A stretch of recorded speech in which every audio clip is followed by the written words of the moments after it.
What's good, everybody? It's your boy Big Nate. Welcome to Big Nate's Book Reviews, home of the best book reviews. And today I'm joined once again by my wonderful sister Madison, and we are doing yet another book haul. So I hope you all are ready. I know we are. We got the doobie right here. It is ready to be sparked, and today we are smoking this one for Aunt Tam, our aunt, and because she bought all our books, and for Big Nate because those books were bought for his birthday. Yes, today we went to Powell's bookstore up in Portland, and we met our Aunt Tam down there, and we had a bookstore bonanza renegade. So renegade meaning it wasn't a word. I was hoping, cool. Yeah. So got the doobie right here. It's ready to be sparked, and today we already did it, but smoking this one for Aunt Tam. Actually, you know what? Who else we should be smoking this one for? Is the homeless man that was sleeping in my car this morning. So we'll get into that shortly. Let me take these hits and then I'll pass it off and we can break it down. Actually, I'm gonna cut that part out because this is quiet. It's awkward. Not. You're awkward.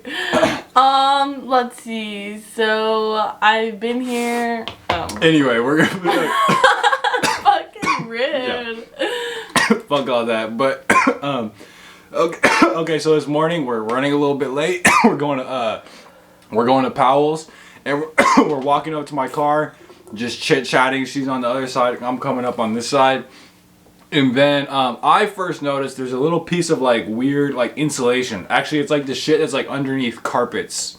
That's kind of like what it was. I saw that hanging out of my car door, and it's like, what could that have been? That was red flag number one. And I'm walking up already, approaching the car. I hear him. He's like, "Yo, what the fuck? What the fuck?" I'm like, "What?" Because he wasn't telling, but. He wasn't telling, but I said he wasn't saying. So I said, "What?" He's not saying it, and I'm freaking the freak out. And turns out, I think that was Puff Puff. So I'll pick it back up. Yeah, go ahead. So I saw the insulation thing, and then I saw my jacket, my classic Champion jacket, which she got me. Which I helped you get. Oh, you picked me. I picked it out, but yeah. Executive decision. And I saw that in the front seat, and then I saw that hands were coming out of the sleeve, and that there was in fact a whole human being sitting in my car. That was the thing. That was what really did it. Was the human being in my car. But so I just kind of get the fuck out of my car, bang on it, and he gets out. I tell Madison to go away just to get her out of the premises. Actually, I don't know, what did I actually say to you? He's just the best brother. He says. He gives me his keys and he's like, go inside, like, get the mace or whatever. He's like, go get the stuff. And I know the stuff is like the mace and like his little pocket knife. But he's just like, I wasn't even worried about that. I had my hydro. He just wanted to get me out of the situation. That's Big Brother of the Year award to Big Nate. So anyway, actually, then it ended up being really sad, honestly, because he just kept apologizing. He kept saying, I'm sorry, very non-aggressive, non-violent. Yes, and also, we would just like to shout out the gods, because that could have been very bad if he was, like, violent, aggressive. Big Nate might have had to bust out thunder, lightning, give him the wrath of Zeus on him, but luckily for him, I didn't have to do that. And let alone Madison, bro. Who knows what fury she would have. She works out. I don't. I yeah, don't. bro. You're lucky I'm wearing a jacket right now, because if you guys saw my guns, you'd be running. We'd get demonetized. They would not be allowing the Second Amendment. Yeah, bro. they say ratified. Or wait, I think that means to approve. It's alright. It'd be appealed. There you go. It'd be appealed. Yeah. Wait. So anyway, and this fool freaking chain smoked cigarettes in my car, heavily. And like everything was kind of rummaged about, and I was like, bro, I'm like, so he's like leaving. I'm like, give me my jacket back, and then he takes the jacket off, and then I realized, wait, was that Pup? Hold on. Okay. and then I saw he had another one of my shirts off. I'm like, take that shirt off too. And then he gives me the shirt underneath that, which is his, and I throw it back. I'm like, I don't want your shirt. It was the whole thing. And then we went and got Starbucks because it's right by the freeway. Yeah. And we went off to Powell's, where we then purchased some very interesting books. So I'll go ahead and just kick it off here. Yeah. We'll start with what we get. So The Cloud of Unknowing and Other Works by Anonymous. It's Anon. Yeah, exactly. Crazy, And look at that once again. Penguin with the extremely hard covers. Why did I get this book? Because at the end of the Upanishads, not to be confused with the Usan. Wait, what were you saying? Wait. Ushadapan. But the Upanishads, which was excellent. Stay tuned. I'll get down to. I got a lot to do before I do a book review for this, but stay tuned for the book review of this. But the guy who did the afterword. Here, I'm gonna hand you this. The guy who did the afterword said this was one of the great mystical books of all time. So I'm like, okay, must cop. Nice. And once again, do you see that cover? Huh? Do you see it? Huh? I really hope none of these views are colorblind. I hope not. If it is, no hate. Don't discriminate. But you know what's funny? Cool, you know what's funny, bro? One time at work, for real, at the math department, I was like, dang, bro, imagine being colorblind. That would suck. And there was a colorblind person. One of the new employees was colorblind. But then I thought we had a very interesting chat afterwards about colorblindness. Being colorblind. Okay, I'll go. So I just got done reading, like, literally yesterday morning. I finished And Then There Were None by Agatha Christie. And it was the first, so I'm a romance person, I'd say. Right. I've read, like, I mean, the booktube girlies, I think, will know this. They'll recognize. I've read Verity by Coho, Colleen Hoover. I mean, you've read a ton of you've read, like, the top No, 7. but Verity is, like, the closest I'd say to Agatha Christie that I've read. Interesting. Like, because it was spooky. Right. So, and I liked that, but... Because you're Colleen Hoover, TJR. I'm a romance. Really, it's not Tessa Agatha Bailey. Christie. Yeah, right? it's not mystery. It's romance. It's not. It's romance. Right. So, I branched out and I read And Then There Were None by Agatha Christie. And what'd you think? What'd you ultimately I gave it 4 stars. The only reason, I'm not even going to lie, the only reason why I gave it 4 stars was because I wish it was a little more dark. Yeah, like, I really, feel like I she do. didn't go all the way. Like, it was like, it was like dark. I was like, damn, like, that's cold. But I was expecting, like, some Gone Girl. Right. Gillian Flynn type beat. Yeah. But, and I've thoroughly enjoyed that. Right. But because of that, I went out and got Death on the Nile. Let us know in the comments if you have read Agatha Christie, any of these texts. Yep, so I got Death on the Nile, and I think I'm about... Okay, I'll get into it. Actually, we can get into it now. Yeah. Our current readings. I finished that, and now I'm like, maybe I'm ready for like a mystery murder thriller kick. Yeah. But exactly. I just also, not at Powell's, but I just purchased the Summer I Turned Pretty trilogy. No. So I brought this one with me, just dilly-dally read. I brought it with me. Mm-hmm. And I was deciding between reading the new Powell's or this, and I executively chose this. Yeah. And I'm already blowing through it. We read for what? Yeah, what? Like an hour? Like an hour? And a half. Hour 15, I would and say. I'm like, I think 50 pages in. 50 pages. And I've been reading Oscar Wilde, for the record. That's what I was reading. This amazing essay on art by Oscar Wilde. We're not even going to get into it. We're not even going to get into it right now, but the Kindle. The Kindle is changing the game. It's very interesting. I got him on the Kindle game. Yeah, but we're going to have to put a pin in that. But okay. Yeah. Up next. This big head, bro. Cicero.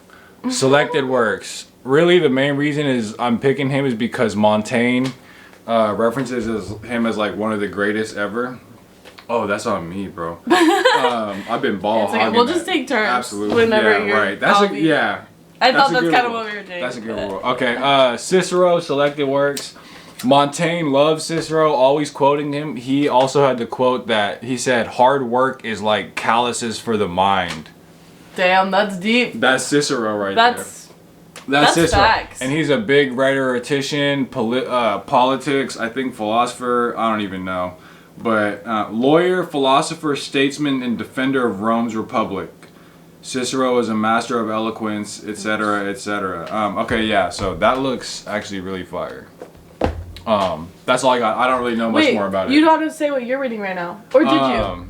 No, I said Oscar Wilde. I don't know. I'm not really reading. I did start the Quran. To be fair, he just finished 2 books. I did. The Power of Myth. Yeah, The Power of Myth and the Upanishads.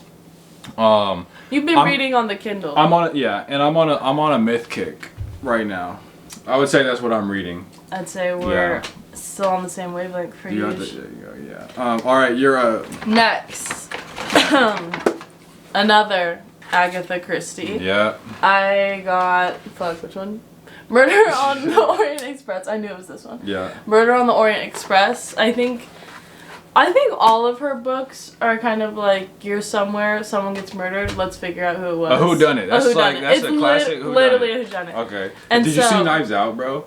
No. Knives Out is like a good whodunit, but like the best. It is a really good movie, actually. And I don't even like movies.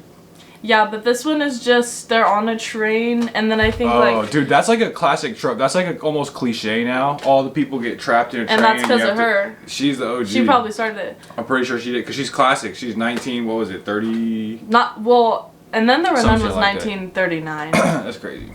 But yeah, so there's a train, and I think they pull over just because there's like snow. And then, like, they have to stay for the night, overnight, and then, like, in the morning, someone's murdered. I kind of read that one. That one's... Yeah. I'm gonna have you tell me, out of these Someone's murdered, and then they have to figure out who on the train it is.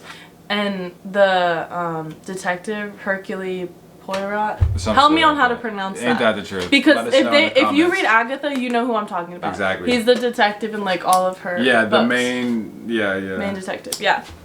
Okay, nice. Murder on the Orient Express. Yeah, I'm on a mystery kick right now. Yeah, nice. I'm done soon. Yeah, me too. Done?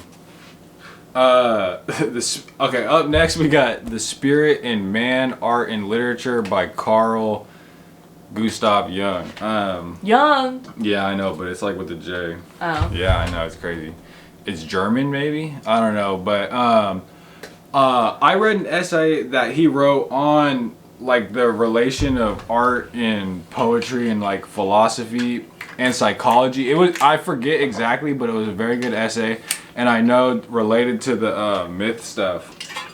This guy is I don't actually know. Wait, and I'm hoping one? to figure out. Carl Jung. You have 2 by him. I have 3 by him. Oh. Yeah. And I have 2 by Agatha. Yeah, nice. But anyway, Carl Jung does myth, archetype. Archetypes are things that show up like all across different culture, like myth. Like myth, you know how it's like independent across time and everything? That's like an archetype. Anyway, that's like his big thing. And then literature, and then honestly here, I'm just gonna go through this. Wait, hold up. Let me give you this. I'm just gonna just show these real quick. Because it's all kind of like the same thing. It's Man and His Symbols by Carl Jung. And then Memories, Dreams, Reflections. Alright, on the murder kick, I got The Silent Patient. I feel like this is a big popular book. But it's about a girl who comes home, shoots her husband, and then she like never speaks again. 5 times in the face. Yeah, and then a criminal psychotherapist tries to get her to talk. So. And that's the premise. Is it scary? Is it supposed to be scary? I think it's or is it thriller, mystery? Thriller, mystery. I feel like I've heard horror before associated with that. I don't know. Really? I don't know, but I feel like I have though. Yeah. It's possible. I don't know. It kind of looks like. Look at that cover too, bro. That's a little like scary. Oh, definitely. The Silent Patient. Yep. Interesting. I don't know. I didn't even really see that. What? Like the outline of that. That's kind of crazy. Yeah. Okay, wait. Now I'll show it up. Oh, period. It's like a figure. All right, that's kind of spooky. Yeah. All right. Up next.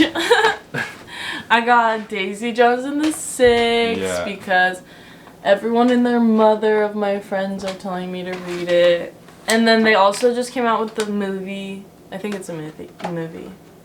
But I saw an ad on the Kindle. That's the thing about the Kindle. Fuck about the Kindle, the fact that it's got ads. Yeah, you but like, what doesn't?